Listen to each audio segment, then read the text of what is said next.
Hello and welcome. My name is Megan Demina. I'm the Senior Marketing Manager here at AppBuddy. Thanks for joining us today for overcoming the 4 challenges to a successful CRM. Today I have with me Darren and Anne, Sales Operation Manager at Slalom Consulting, and Anne Smalia, VP of Sales here at AppBuddy. A little more about Darren. He's been designing, implementing, and managing CRMs for over 15 years and has been within the Salesforce ecosystem for 10 years. Anne is a former Vice President of Sales at Salesforce Marketing Cloud and current VP of Sales at AppBuddy.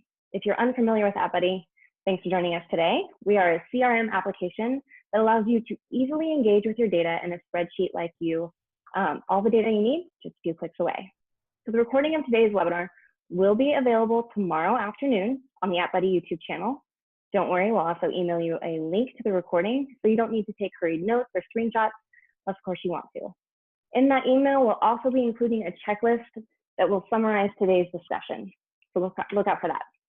This webinar is designed a little differently than the traditional webinars. It's going to be a casual conversation with Darren and Anne, and we'll be taking questions directly from you throughout the hour. If you look at the bottom of your screen, you should see a Q&A box. If you click on that and ask your questions there, we'll be monitoring, and I will ask Darren and Anne throughout the webinar. Last, if you experience any technical difficulties, please sign off and attempt to reconnect. And you can also use the dial-in number provided in your invitation if you experience any issues with audio. So with that, let's get this webinar started. Hi, Darren. Hi, Anne. Thanks for being here. Hi, Megan. How you doing? So let's just dive in. Let's first start by defining what a successful CRM is. Well, I think, it sounds simple enough, but for me, the most telling sign of successful CRM is high adoption. And it's not even that users are forced to go into CRM to get paid. It's actually that they want to go into the system, right? So it's the first thing that they do when they get into the office in the morning, and it adds value to their day. And everything that they need is all in the one spot. So for me, adoption is the most telling sign. The other piece that I find is a great definition of success is that the leaders rely on it to run their business. And so they've got that mentality, and they've even said it out loud to all of their users that if it's not in the system, it doesn't exist. That's a really important factor, I think. Additionally, they know that in order to run the business, they have to be able to trust that the data is accurate. So to me, those are really big key markers of a successful CRM. I agree with everything Darren said. I think probably if you ask each department what a successful CRM is for them, you'll get a different answer. As the sales leader, what's success for me is that my AAs are using it. I can get insight into their deals, into their activity, so I can then properly forecast, to leadership. So I have the right data to look forward and backwards, to analyze the business. But for, say, someone, in Megan's role in marketing, they may want to have the ability to look at campaign performance or upcoming projects. So I think the ultimate, for me, success is also just that we simplify how we can work and gain insight to our business and our customers. Awesome. Love that. Simplify how you work. So now the fairly obvious question, what are the 4 challenges to a successful CRM? So we said in kind of the promotion of the webinar, we gave 4 main points. Getting the right data into your CRM, completing your daily work faster, finding the data you need when you need it, and making flexible process changes on the fly. But as Darren and I kind of started talking about this topic and looking at these challenges, there are lots of things we discussed that are kind of under the hood, if you will, that roll up to all of those challenges. Yeah, you're right, Anne. There's so many challenges in making a CRM successful. It's definitely hard to say here the top 4. So the four that we talked about that are listed are absolutely true. I think there's other ones. One of them I think is really overlooked often is just the lack of alignment that a lot of companies face around business process. And I really can't stress this one enough, because obviously, everybody's heard that you want to design the system around your business process, but it's important that you take the time to ensure that you've got a consistent and agreed upon process across all of your teams or markets. It's also important that you take the time and just sit back and redesign. Is this the right business process? Are there ways that we can simplify and streamline? Just as an example, I wrapped up a project recently. It was a big 2.0 kind of release project. It was a reboot of the first go around. And the first time that project started, the project team just jumped in and started configuring based on all of the requirements given to them. And the adoption really wasn't all that great, because each business had their own set of excuses that they were easy to come up with and say that, well, the system didn't meet my needs. We're a little bit different. So this big 2.0 project, we started with the business process. And honestly, that was the hardest part. It was definitely the most contentious part. But ultimately, we worked through that, and all of the teams and the leaders, they agreed on a single process. And the adoption we saw went from about 20% to basically fully adopted by everyone. So really nailing that at the beginning, I think is critical. Yeah, that's huge. That's a huge difference right there. And I just kind of want to point out that when we first started talking about this topic and we approached Darren, he was like, oh, there's only 4 challenges to a successful CRM. So yeah, there's a lot that plays into what makes this and successful and happy across all departments. So do you guys want to, dive in specifically to the different challenges? I know you talked about managers feeling like they have to go elsewhere to get the information. Poor data quality management. Do you want to dive right into some of those points? Sure. Well, and I think Darren mentioned it a few minutes ago that, it's really important, to get that data quality and to have that. If you've got the business process design in place, then there are no excuses. And that gives leadership the ability to say, if it's not in the CRM, it doesn't exist. So it's not outside in spreadsheets, it's not in someone's notebook. So everyone across the business can gain insight by just going to the CRM, and not only about the business, but about the customers or any other information they might need to see within there. Yep, completely agree. And when the data's in there, it's got to be accurate. So I think another huge hurdle for CRM is just poor data and data management in general. It's really easy for CRMs in particular to get a little out of control with data, because typically CRMs, a little bit different than other systems. You've got a lot of users entering data, and they just want to quickly get the data in there, get out, and be done with it. And so you've got a lot of chance for bad data to get in there. So it is very important to stay on top of data quality, because users have to trust that the data is accurate. And as soon as they stop trusting the data, it's their perfect excuse to stop using the system. And then you're back to Excel being your CRM. So just definitely don't let that happen. Spend the time, spend the money to focus on the data quality. We make it super easy for our users to find data that needs to be addressed. So we've set up dashboards and reports for each of our users to specifically call out the data that needs attention, just really put it in front of their face. A couple examples of this would be opportunities whose estimated close date is in the past, or some of their contacts who have recently bounced from a campaign, right? So just bring that right in front of their face.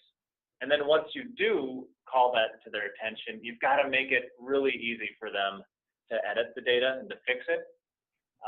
And so this really is not an intentional plug here of the product, but what I find is giving the users the ability to edit data within a grid-like format is very powerful.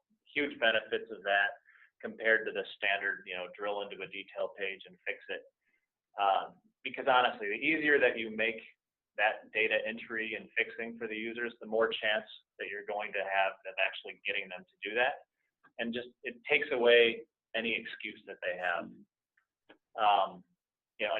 Another aspect, I think, of fighting the poor data quality is setting up a data administering team. And so their job is really all about monitoring the data and fixing it and keeping it clean. And I can talk more about that later, but I think it is crucial to fight that data quality beast with some dedicated resources. I think data quality, though, is one of the most important parts to a successful CRM. Sure, and I love how you mentioned, I'm sorry, go ahead. No, please, go ahead. I love how you mentioned that as soon as people lose trust in the data quality, that you're basically just back to square one, because that is absolute truth. I also want to point out, I'm noticing a few more people joining us. So just to remind people, if you have any questions, go to the bottom of your screen and there's a QA box there, and please feel free to ask your questions. Don't be shy. So with that, this wasn't planned, but I have a question for you, Darren, so don't hate me. Okay.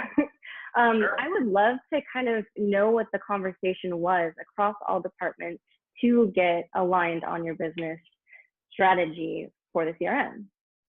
Yeah, well, that's a great question.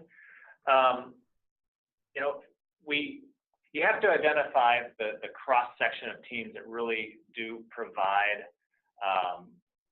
kind of the different approaches. So we have some teams that do things one way, other teams that kind of do things slightly different. You've got to identify those different groups and then pick out some good representatives from those. I think it's also really important to pick out the squeaky wheels, right? Because those squeaky wheels often, it starts to proliferate, right?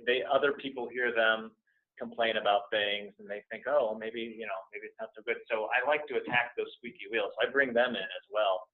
And we'll just have full day sessions where we talk about what each team is doing and compare that and talk about where are the pain points and then how can we simplify things. And generally, if you focus on making their lives as easy as possible and simplifying, everybody's on board. Like, no one's going to say, oh, I'd love for the system to be more challenging and slow me down. They're always going to want things to be easier. So focused on that as a common goal usually brings the teams together. Once in a while, though, you get stuck, right? You'll have a couple teams that say, no, I do it this way. Another one says, I do it this other way. And you do want to allow for some flexibility, I think, in a system. I think making everything just a standard cookie cutter is not the best approach.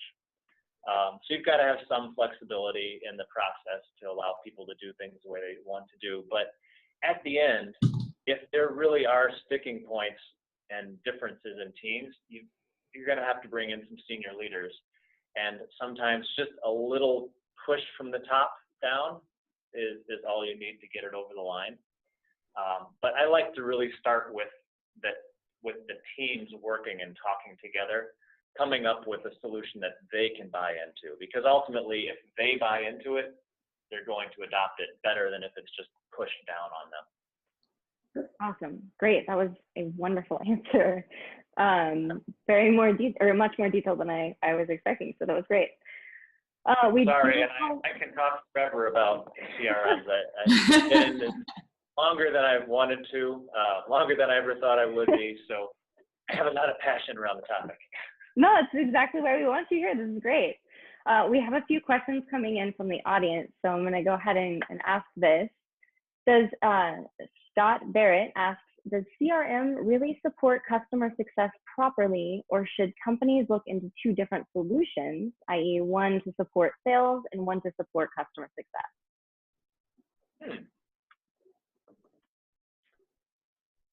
Well, that's a good question.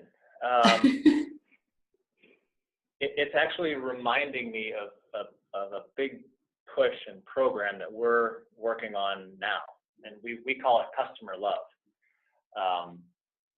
And it is baked 100% within our CRM system. But our CRM system is really growing into a true one-stop shop, right? So if you were to define specifically what does CRM mean, you might say, well, your system does way more than what CRM means. So I'm kind of stripping that away and just saying, yeah, it's a platform where our users go and they get everything they need.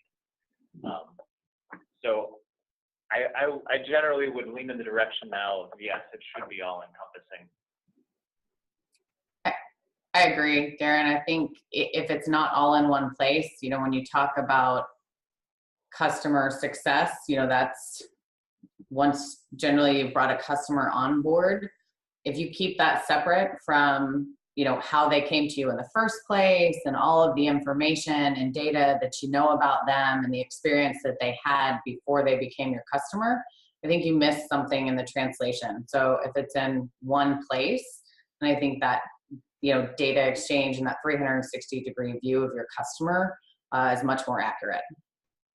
Yeah, and that kind of leads me to another point too, that you know, users are really busy with their job, right? Salespeople are super busy trying to sell, and they're very quick to try to find excuses not to use the system, right? Sorry, Anne. That's so not true. 100% true. So you've got to make it super easy for them.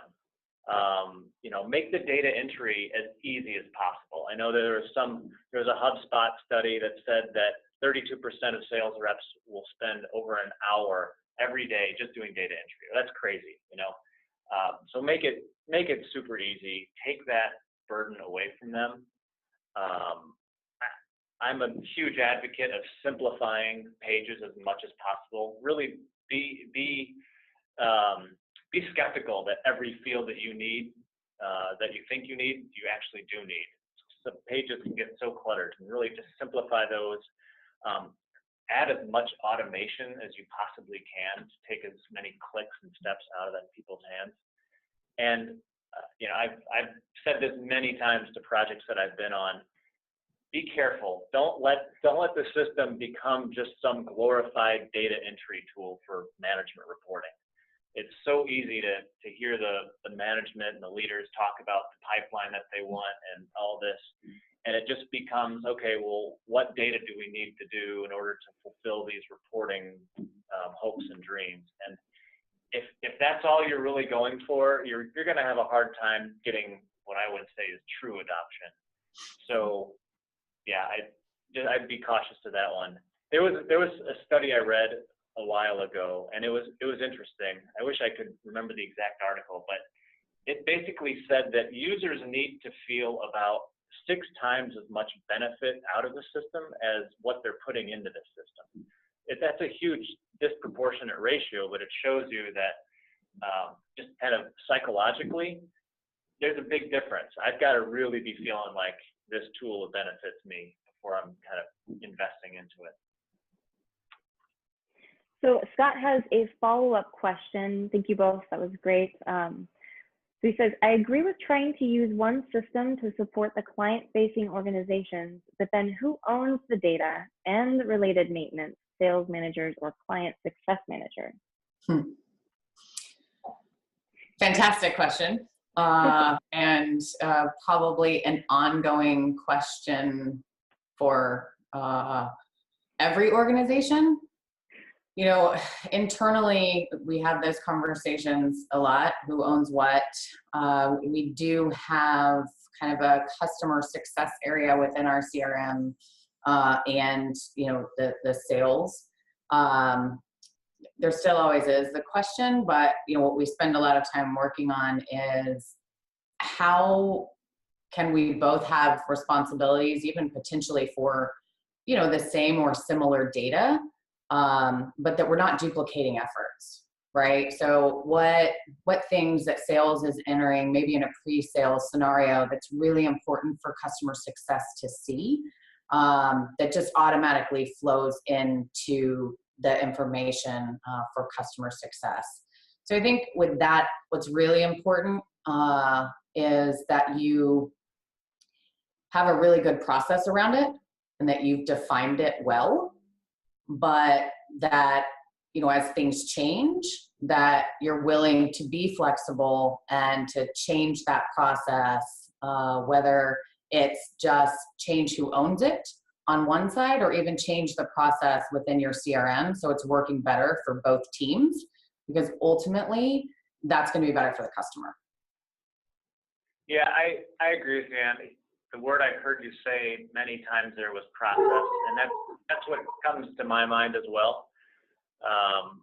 Our salespeople and our customer success, or our client leaders, is what we call them, they are working together in the same system, and we just have a tight partnership between those two communities. And it's really the process that they've set up working together that is working. But it is the same tool. We don't have any restrictions on who can edit certain different things. I think generally what we find is, the salespeople are driving new opportunities, whereas our client folks are really, really kind of engaging the depth of the relationship. And so the additional amount of information and color that they add to the accounts is just huge. And so there a lot of what I think that I'm finding is on our accounts. They add so much color on the account side, and the salespeople are really focused in on our pipelines and our opportunities. But it's this process of how they work together that's super important. Scott says, thanks for the in-depth answer. And he says, I think your dog agrees, Anne. Yeah, sorry about that. Oh, okay. Okay, so I think this is a great question from Alyssa. I work in a manufacturing and very technical industry where not many people see the importance of CRM and what it can offer. I'm not sure where to start in the process of implementing a legitimate CRM and getting all employees to adopt. What's the first step? Darren, you have thoughts on that one? Yeah, I mean, the first thing certainly is leadership. I think helping the leaders to understand that there's benefit is probably the first piece of that, right? And so then the next question is, well, what do you say to the leader? Well, how do you convince them that it's important? I would be curious how they're running and managing and making decisions today in their business without a lot of data. How do they know who their top customers are? How do they know their pipeline? How do they forecast not just their sales, but how do they forecast how many people that they need to hire? How do they forecast how much raw material or whatnot they need without having any sense of real pipeline? And so all that pipeline to me is very CRM driven. And is there a big push to grow the company to new markets or new customers? Do you have salespeople that are going out there trying to grow that business? And if you do, how are you tracking them? Those are the questions that I would probably start with those leaders. It gets to how are you running your business and how are you getting data to make decisions? I would start there. The only thing I would add to that is, as you think about the path you want to lead them down to get buy-in, think about how not having it is impacting your business. Yeah. Awesome. So this is from another attendee. Our organization lost the engagement of our leadership team soon after go live.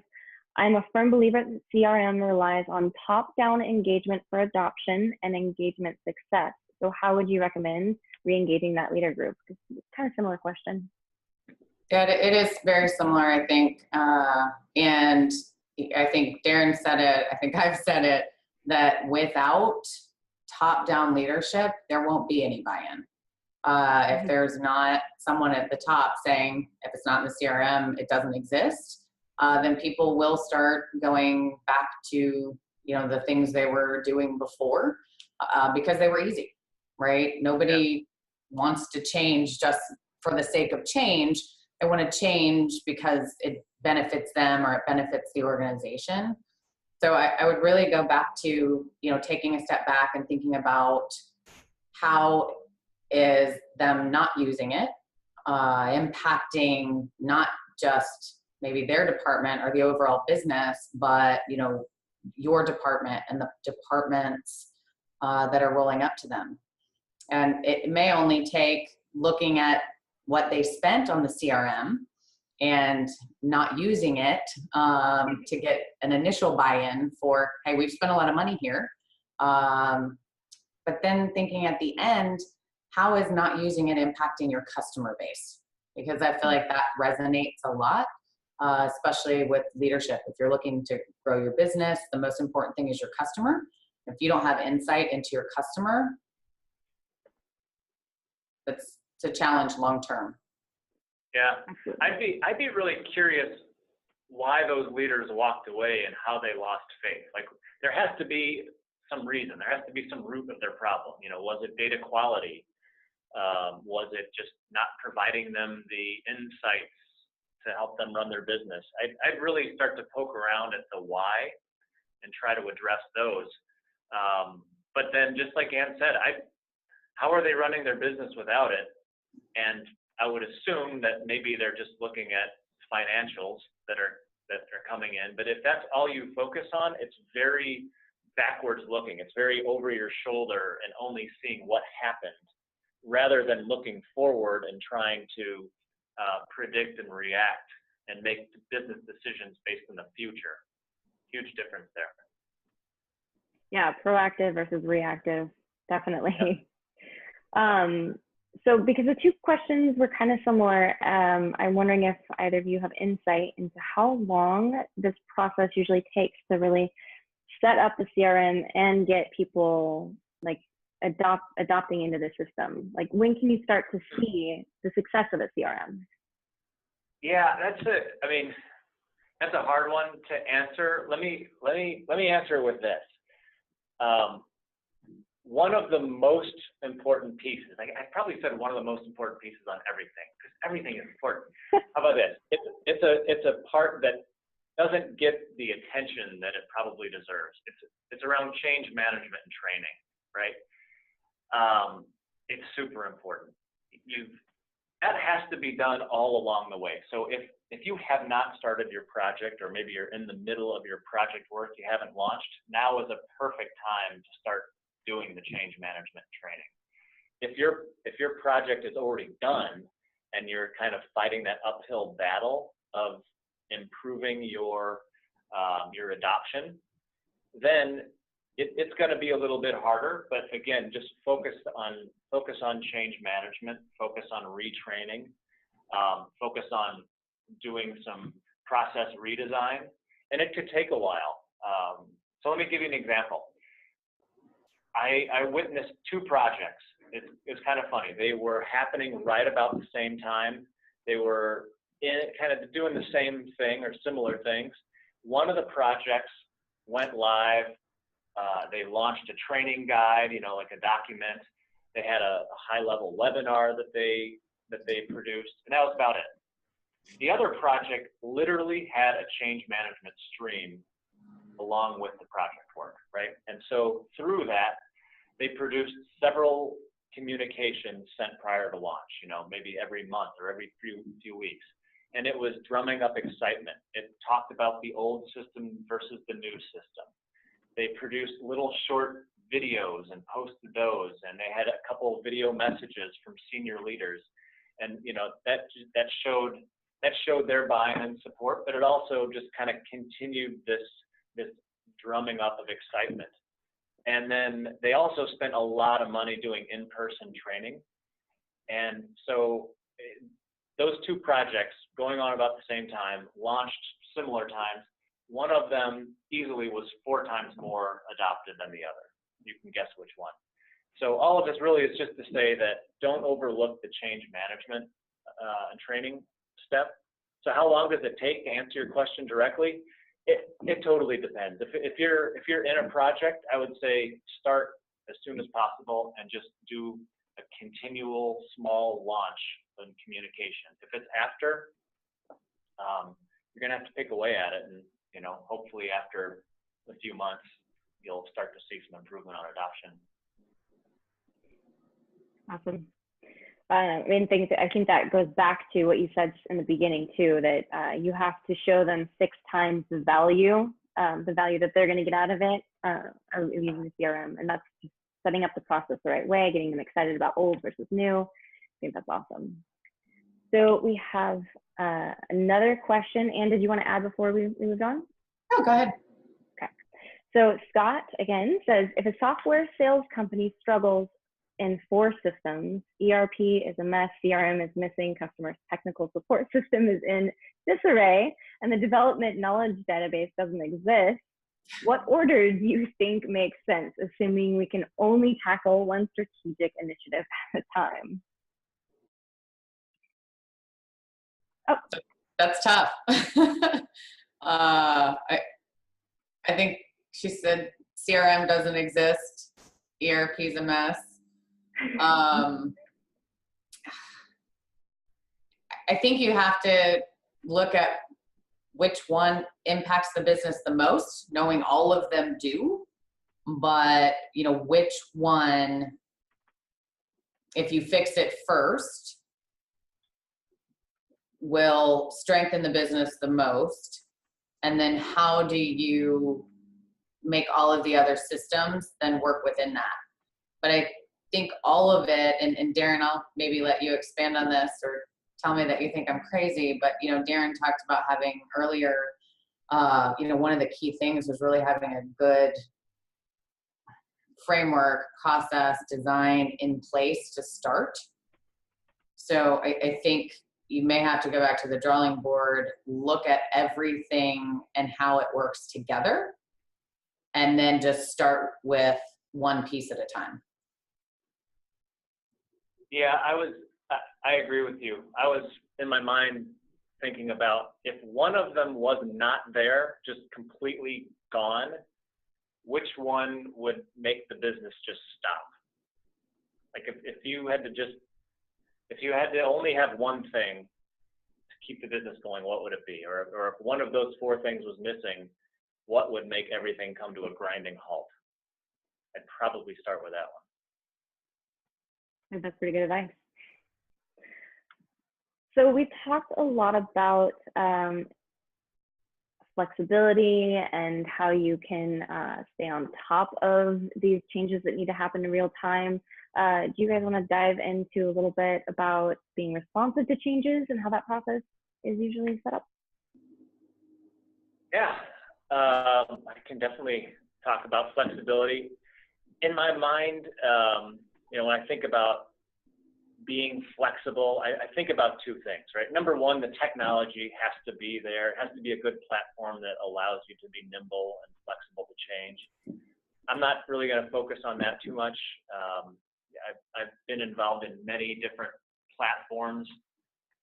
Right now, one of the big focuses that I have is Salesforce, and that's a very flexible platform. So I'll skip over the technology piece, because really I think what's more important is that you set up a process that helps you to remain flexible.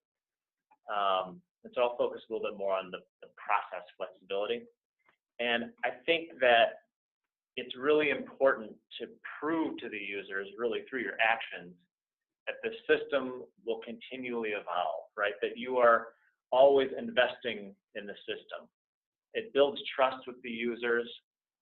It even creates this sense of ownership on their part, because if done right, it's their suggestions and ideas that are coming forward, and they see those being implemented, and so that they know they're being heard, right? It's such a demoralizing thing to be asked your opinion on something and then never see that anything happens with it. So when they feel like they are a part of this conversation, you ask them a question, they answer it, it gets done, it really creates that ownership somehow in their head.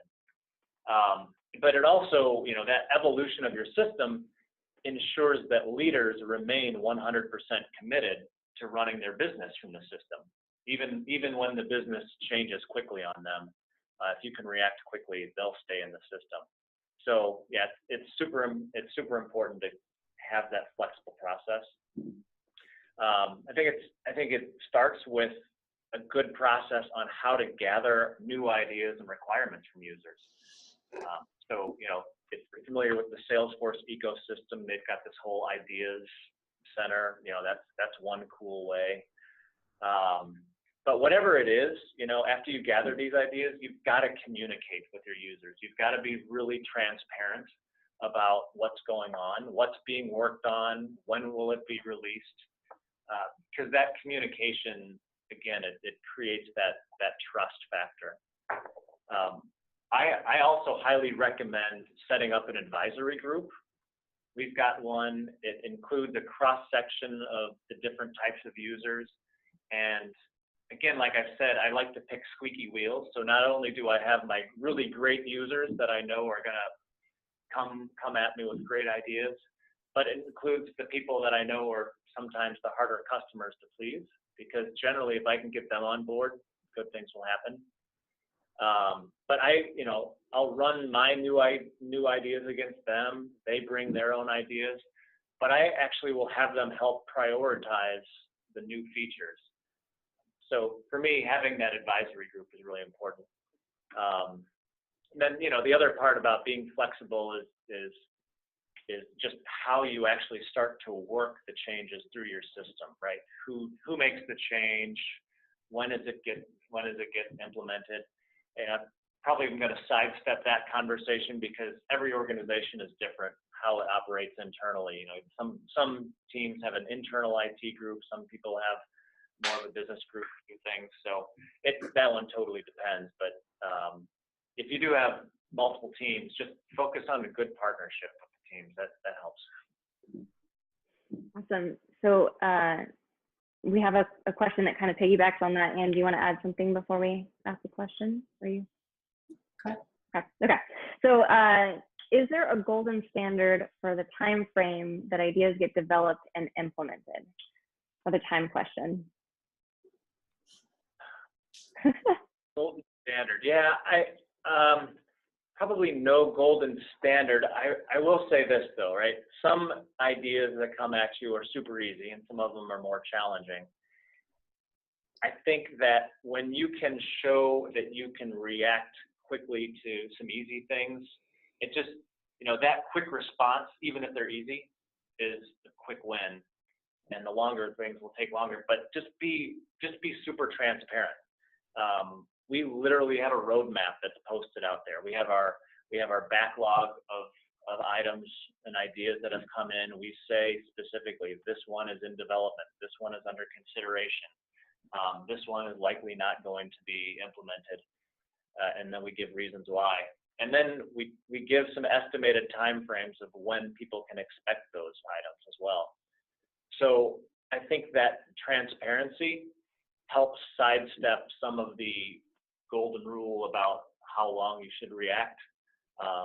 Showing that you can react in some cases quickly, in other cases that we heard you quickly, is just as important as actually getting it done quickly. And Darren, outside of the advisory board that you work with, do you have a process internally for users to make suggestions, recommendations, gripes, needs, whatever the case may be? Yeah, absolutely. Right on the homepage of our Salesforce, there's a link that says submit your ideas, and you go there and people can enter things. We are piggybacking off of what Salesforce has used, so it's that collaborative community upvote type of concept. Mm-hmm. And we look at that very regularly. Every week we look at that. What are the new ideas? What's getting upvoted? And we have our stand-ups and we have our grooming sessions just like anything else. And yeah, all of those come into play. So another question from the audience: how do you guys prioritize, rank, and order ideas for future development and process changes? Mm-hmm. It's a combination of things for sure. It's that collaborative community voting system that helps influence that. Honestly, it's also the leaders. You know, we're very tight with our senior leaders. How are they looking at managing their business? What sort of pivots might they want to be doing in the future? Obviously, we need to make sure that they can run the business and answer any sort of business questions they have. So those will get prioritized as well.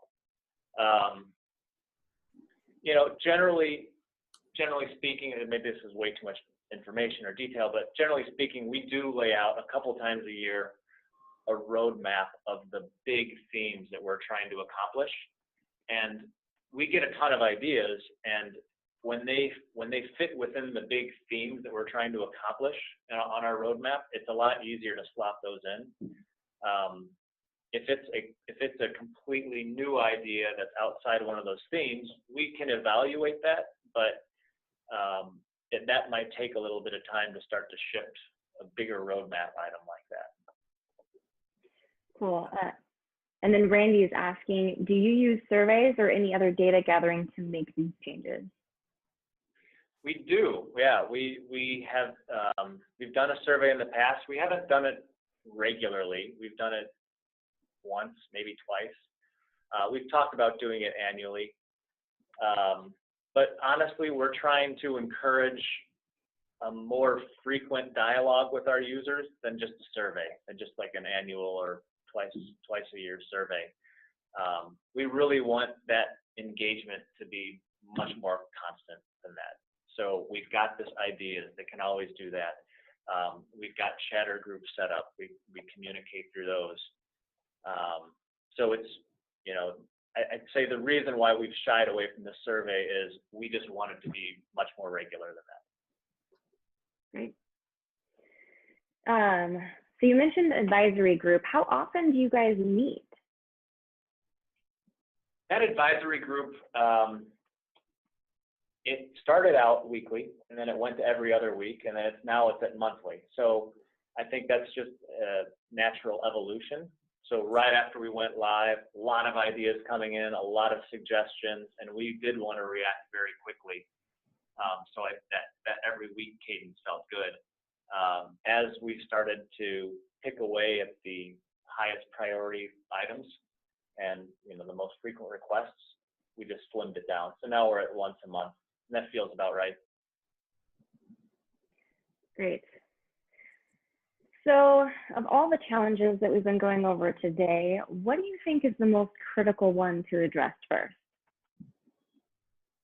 Oh, and I don't know what you'd say. For me, data quality, for sure. That's the most critical one to address, because as soon as you don't have accurate data, you lose trust, and then that's everybody's perfect get out of jail free card. Sorry, the system's not good. I agree that data quality is really important. I think we've even had a question around it, and again, I think we've all addressed it, that having leadership buy-in, you know, when it's a top-down approach, if the data quality is there, but people aren't using the system because it's not what the organization is preaching, then I think, you know, it's difficult. It's kind of that chicken and egg thing, right? Yep. Awesome. So this is a big question, but how would you survive a CRM cleanup?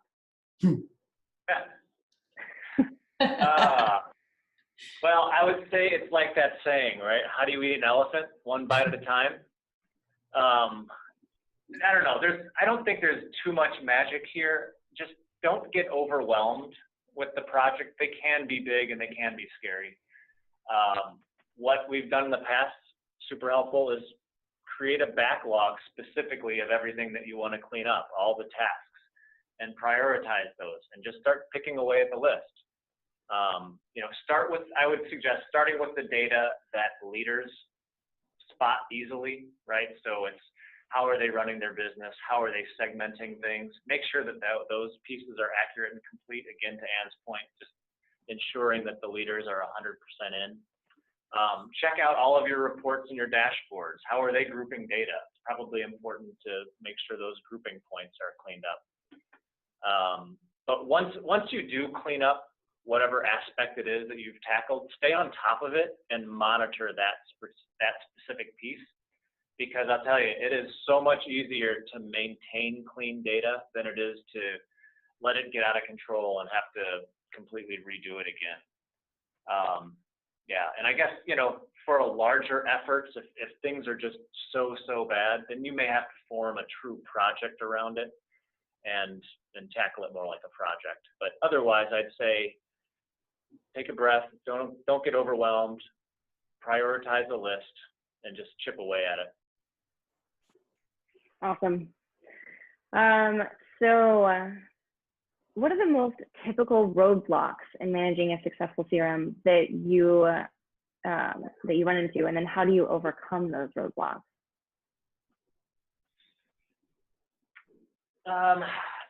I think that getting agreement around the standard business process can be one of the biggest roadblocks. It can be something that just stops you.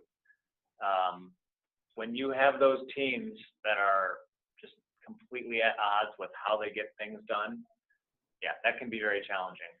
So again, I guess I talked about this a little bit already, but I do think that what works best is to allow those teams, bring those teams together and allow them to come up with a solution that they can all buy into.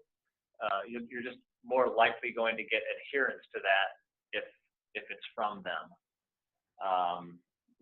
When you do get stuck and you have to bring in a senior leader, that just might be needed to help really get everybody together on that.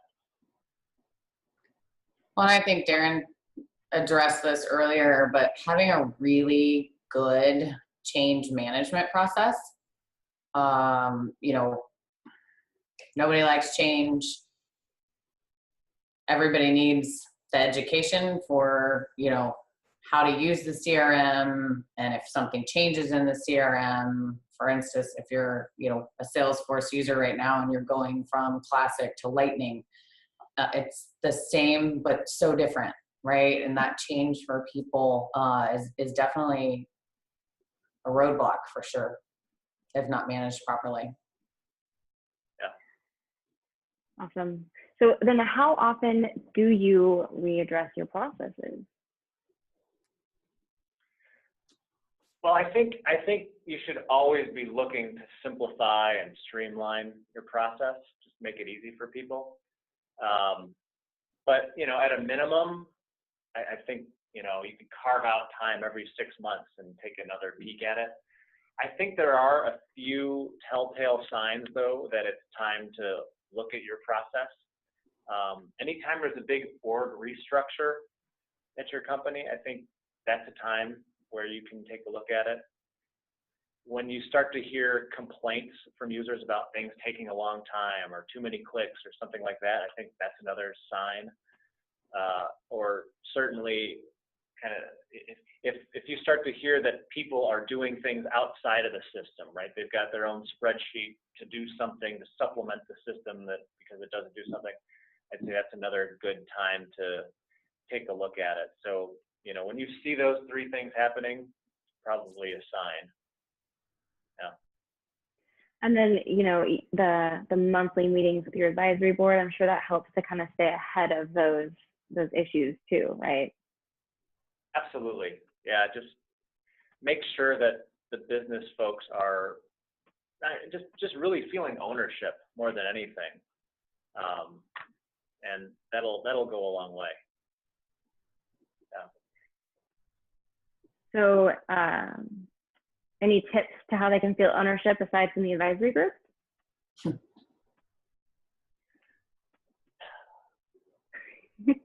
I'd go back to the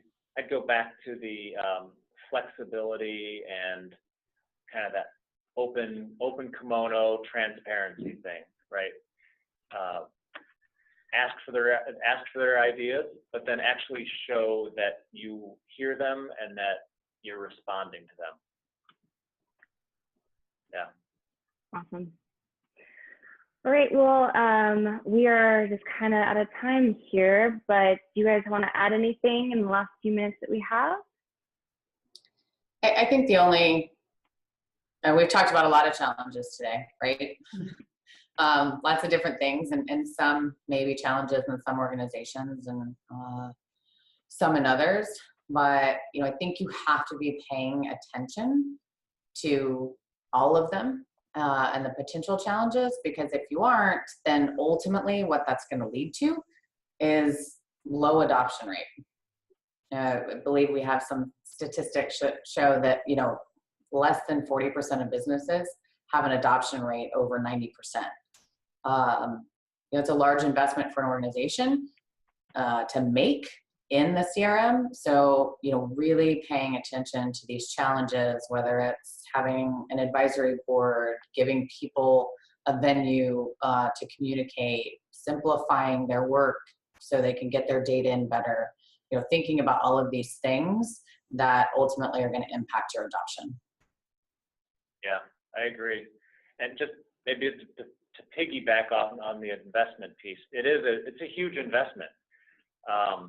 And I have seen too many times where trying to cut corners on dollars, and I get it, but you've got to invest the money on that little extra to make it easy for users to do things, right? You got to make it easy on your data administrators to find data and to fix data, because that little extra investment is going to really make a huge difference in the adoption. Yeah. Awesome. Yeah, I'm really happy you guys brought that up at the end there. So we have some people saying, this is great stuff, guys. Thanks so much. And thank you from AppBuddy too. You both have been very helpful, and I've really enjoyed spending the time here with you. So if we have any follow-up questions, please feel free to reach out to Darren and Anne through email or LinkedIn. And you can also just tweet to AppBuddy at any time, and we will respond there. Again, we will be sending out the link to this recording, and it should come with a checklist that will kind of wrap up everything nicely that was discussed here today. So thanks for being here, guys. Appreciate it. Thank you, Thanks, Megan. Thanks, Darren. Yep. Have a great day. See you next time. Bye-bye. Bye. Bye.